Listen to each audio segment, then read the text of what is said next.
മാന്യ പ്രേക്ഷകർക്ക് സ്നേഹവന്ദനം. ഉയർത്തെഴുന്നേറ്റ കർത്താവ് സഹയാത്രികൻ എന്ന ചിന്താവിഷയത്തെ ആസ്പദമാക്കിയുള്ള ഈ ധ്യാനത്തിലേക്ക് ഏവർക്കും സ്വാഗതം. വിശുദ്ധ ലൂക്കോസ് എഴുതിയ സുവിശേഷം 24 അധ്യായം 13 മുതൽ 35 വരെയുള്ള വാക്യങ്ങളാണ് മേൽ ഉദ്ധരിച്ച ചിന്താവിഷയത്തിന് ആസ്പദമാക്കി സഭ തിരഞ്ഞെടുത്തിട്ടുള്ളത്. സാത്താൻ ഒരിക്കൽ തൻ്റെ പഴയ ആയുധങ്ങൾ ഒരു പ്രദർശനത്തിനായി ഒരുക്കി. ആർഭാടമായി അലങ്കരിച്ച പ്രദർശനശാല കാണുവാൻ ധാരാളം കാണികൾ എത്തിച്ചേർന്നു. പ്രദർശനം മാത്രമല്ല, ആവശ്യമുള്ളവർക്ക് ആയുധം വിൽക്കുകയും ചെയ്യും. പ്രദർശനശാലയുടെ മധ്യഭാഗത്ത് ഏറ്റവും അലങ്കൃതമായി ഒരായുധം സാത്താൻ ക്രമീകരിച്ചിരുന്നു. അതിന് എല്ലാ ആയുധങ്ങളെക്കാളും വില കൂടുതലാണ്. ആ പ്രദർശനശാല സന്ദർശിച്ച എല്ലാവരും അത് ശ്രദ്ധിച്ചു. ഒരാൾ ചോദിച്ചു, എന്താണ് ഈ പ്രത്യേകമായ ആയുധത്തിന് ഇത്ര വിലയിട്ടിരിക്കുന്നത്? സാത്താൻ പറഞ്ഞു, മറ്റൊന്നുമല്ല, ഏറിയ ആളുകളിൽ ഉപയോഗിച്ച് വിജയം കണ്ട ആയുധമാണ്. ഭക്തരിലും അഭക്തരിലും പണ്ഡിതരിലും പാമരരിലും ഒരുപോലെ പ്രയോഗിച്ച് വിജയം കണ്ടെത്തിയ ആയുധമാണ് ഇത്. ആയുധം മറ്റൊന്നുമല്ല, നിരാശയാണ്. നിരാശ ഒരവസരത്തിൽ അല്ലെങ്കിൽ മറ്റൊരവസരത്തിൽ ബാധിക്കാത്തവർ ആരും തന്നെ ഇല്ല. ഈ ഭാഗത്തെ ഇതിവൃത്തം എമ്മൗസിലേക്കുള്ള 2 ശിഷ്യന്മാരുടെ യാത്രയാണ്. അവർ ഏറെ ദുഃഖിതരാണ്, നിരാശരാണ്. കാരണം കഴിഞ്ഞ ദിവസങ്ങളിലെ സംഭവ വികാസങ്ങൾ അവരെ ഏറെ ദുഃഖത്തിൽ ആഴ്ത്തിയിരിക്കുന്നു. ഒരു തരത്തിൽ പറഞ്ഞാൽ അവരുടെ ഭാവി ഇരുണ്ടതായി അവർക്ക് തോന്നുന്നു. അവരുടെ യാത്രയിൽ യേശു അവരോട് ചേർന്ന് നടന്നു. പക്ഷേ ഉയർത്തെഴുന്നേറ്റ യേശുവിൻ്റെ സാന്നിധ്യം തിരിച്ചറിയുവാൻ ആ 2 ശിഷ്യന്മാർക്കും സാധിച്ചില്ല. അവരുടെ യാത്രയിൽ കഴിഞ്ഞ ദിവസങ്ങളിൽ സംഭവിച്ച സംഭവത്തെക്കുറിച്ച് സംസാരിച്ചും തർക്കിച്ചും അവർ യാത്ര തുടർന്നു. എന്തുകൊണ്ടാണ് അവർ യേശുവിൻ്റെ സാന്നിധ്യം, ഉയർത്തെഴുന്നേറ്റ യേശുവിൻ്റെ സാന്നിധ്യം തിരിച്ചറിയാതെ പോയത്? ഒരു കാരണം മാത്രമേ ഉള്ളൂ. യേശുവിൻ്റെ വാക്ക് അവർക്ക് വിശ്വസിക്കുവാൻ കഴിഞ്ഞില്ല. അഥവാ യേശുവിൻ്റെ വാഗ്ദാനങ്ങൾ അവർ ഉറപ്പുള്ളതായി, നിശ്ചയമുള്ളതായി കണ്ടില്ല എന്നതാണ്. യേശു അവരോടൊത്ത് കഴിഞ്ഞ ദിവസങ്ങളിൽ അവൻ ഉയർത്തെഴുന്നേൽക്കും എന്ന ഉറപ്പ് നൽകിയതാണ്. എന്നാൽ ദുഃഖങ്ങളുടെയും ആകുല ചിന്തകളുടെയും മധ്യത്തിൽ യേശുവിൻ്റെ വാക്കോർക്കുവാൻ കഴിഞ്ഞില്ല. യേശുവിൻ്റെ സാന്നിധ്യം തദ്വാര അവർ തിരിച്ചറിഞ്ഞില്ല. യേശുവിൻ്റെ കല്ലറയ്ക്കൽ അതിരാവിലെ എത്തിയ മഗ്ദല മറിയയ്ക്കും സംഭവിച്ചത് അതുതന്നെയാണ്. യേശുവിനോടുള്ള സ്നേഹം മൂലം അവൾ ആ അതിരാവിലെ സമയത്ത് കല്ലറയ്ക്കൽ ഓടിയെത്തി. പക്ഷേ യേശുവിൻ്റെ മൃതശരീരം കാണാതെയും വളരെ ഭാരപ്പെട്ടും അവൾ കരഞ്ഞുകൊണ്ടിരുന്നു. യേശു അവളുടെ മുൻപിൽ വന്ന് പ്രത്യക്ഷപ്പെട്ടിട്ടും അവൻ്റെ സാന്നിധ്യം തിരിച്ചറിയുവാൻ കഴിഞ്ഞില്ല. അതിദുഃഖവും വാഗ്ദാനങ്ങളിലുള്ള അവിശ്വാസവുമാണ് മറിയയ്ക്കും യേശുവിനെ തിരിച്ചറിയുവാൻ കഴിയാതെ പോയത്. ഉയർത്തെഴുന്നേറ്റ യേശു നമ്മോടുകൂടെ സഞ്ചരിക്കുന്നു. അവൻ്റെ വാഗ്ദാനം നമുക്കോർക്കാം. ഉയർത്തെഴുന്നേൽപ്പിന് ശേഷമുള്ള ഈ കാലയളവിൽ അവൻ്റെ വാഗ്ദാനങ്ങൾ നമ്മെ നയിക്കട്ടെ, നമ്മുടെ ജീവിതത്തിൽ ഉറപ്പും ധൈര്യവും നൽകട്ടെ. ഉയർത്തെഴുന്നേറ്റ കർത്താവ് എമ്മൗസിലേക്ക് പോയ ശിഷ്യന്മാർക്ക് നൽകുന്ന സാധന പാഠം എന്താണ് ഈ യേശുവിനോടുകൂടെയുള്ള യാത്രയിൽ അവർ മനസ്സിലാക്കിയത്? ഒന്ന്, യേശുവിന് മാത്രമാണ് തിരുവചനത്തെ യഥാർത്ഥമായി വ്യാഖ്യാനിക്കുവാൻ കഴിയുകയുള്ളൂ.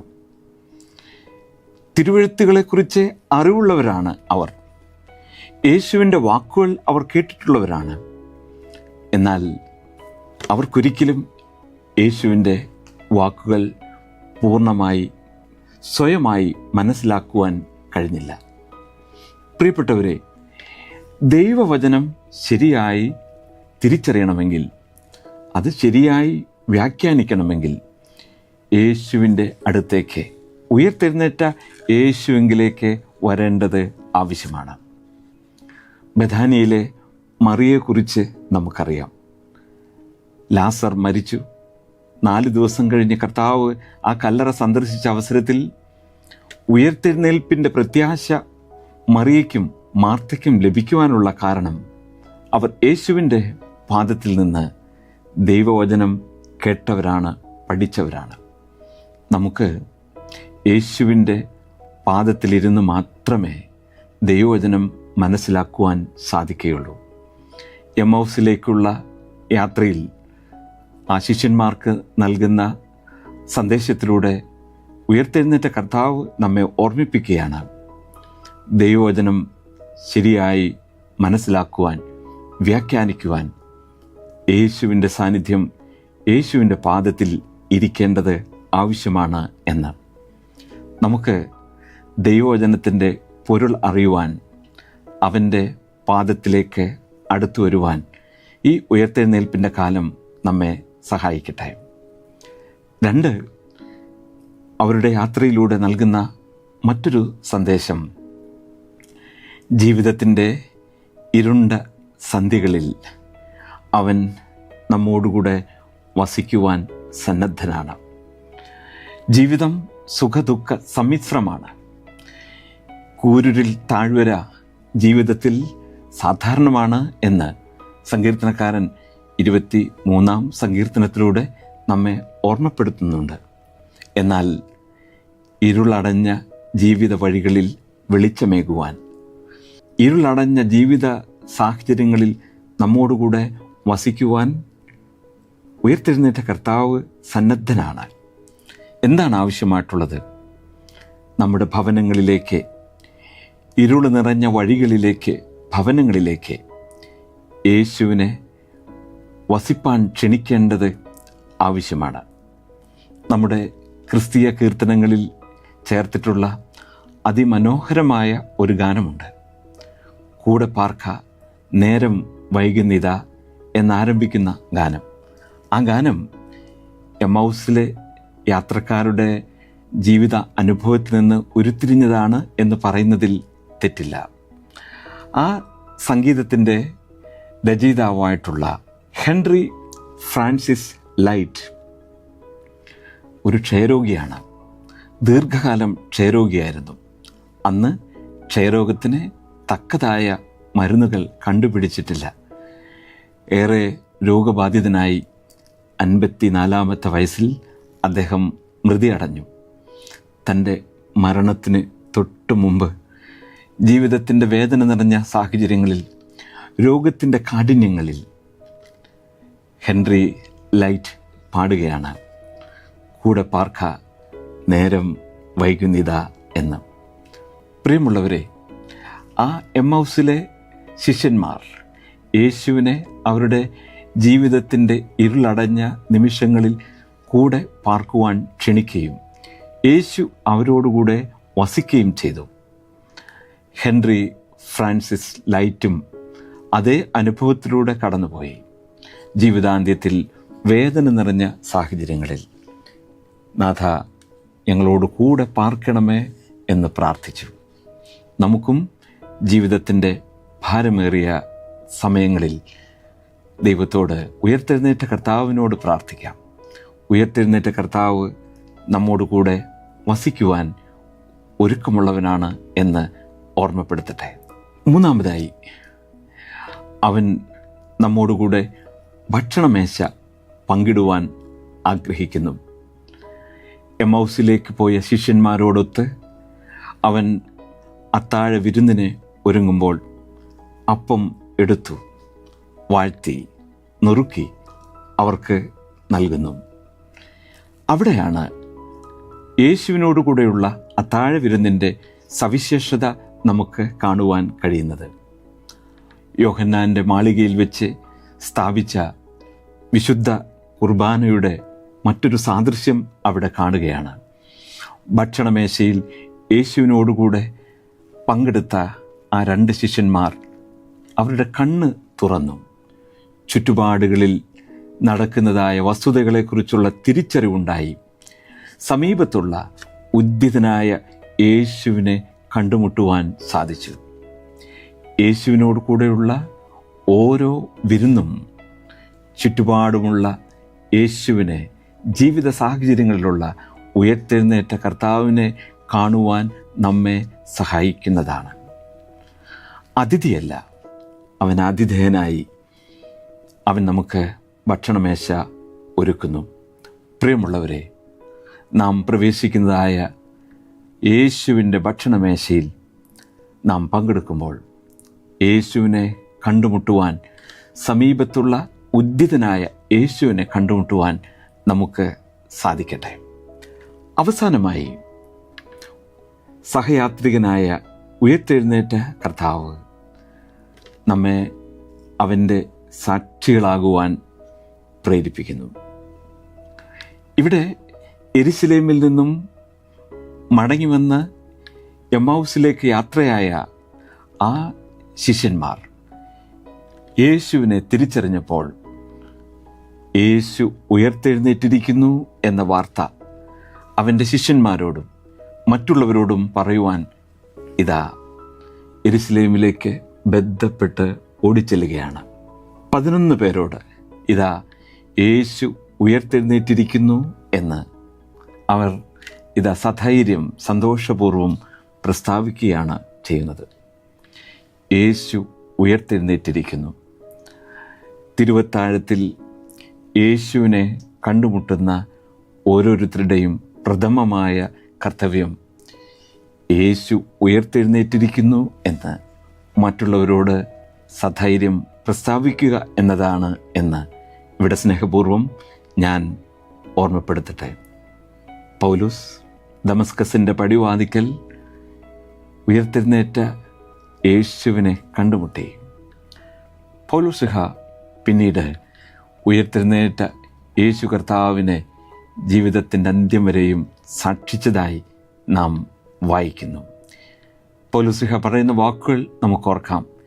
യേശു ഉയർത്തെഴുന്നേറ്റിട്ടില്ല എങ്കിൽ ഞങ്ങളുടെ പ്രസംഗം വ്യർത്ഥം, നിങ്ങളുടെ വിശ്വാസം വ്യർത്ഥം. പത്രോസും സഹശിഷ്യന്മാരും അവരുടെ പിന്നീടുള്ള കാലയളവിൽ ഉയർത്തെഴുന്നേറ്റ യേശുവിനെ സുവിശേഷിക്കുവാൻ ലോകം എമ്പാടും സഞ്ചരിച്ചു. ഉയർത്തെഴുന്നേറ്റ യേശുവിനെ കണ്ടുമുട്ടിയ ഓരോരുത്തരുടെയും പ്രഥമവും പ്രാധാന്യമുള്ളതായ ഉത്തരവാദിത്തമാണ് ഉയർത്തെഴുന്നേറ്റ കർത്താവിൻ്റെ സാക്ഷികൾ ആകുക എന്നത്.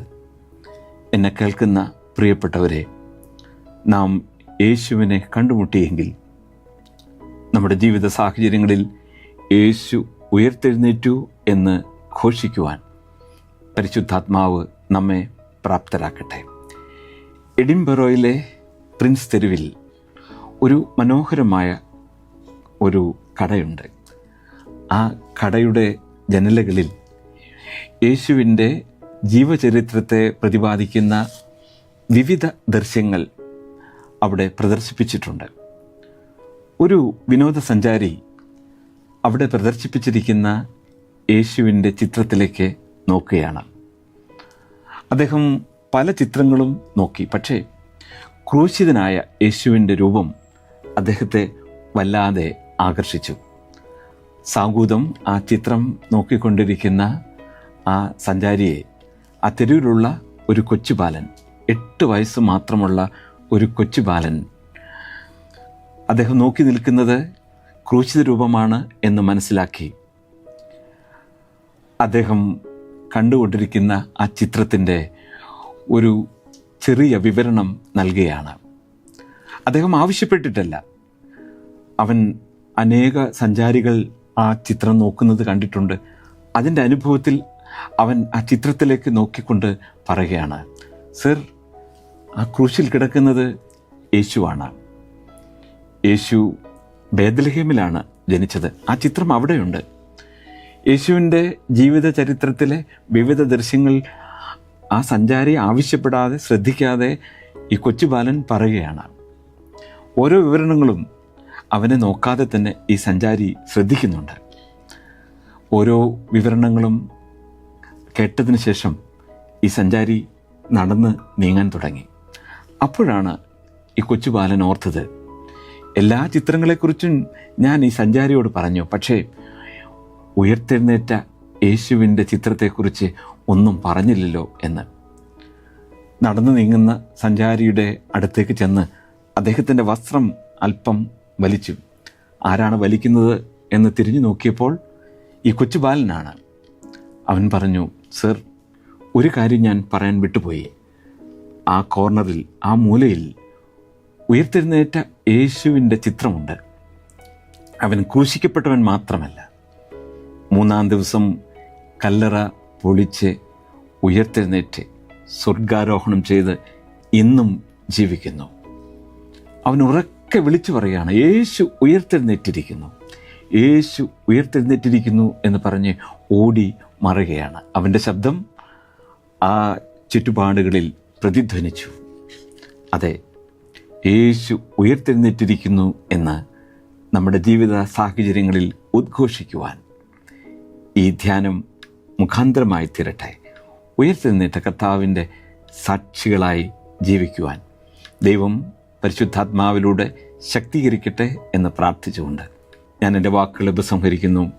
ദൈവം നമ്മെ അനുഗ്രഹിക്കട്ടെ.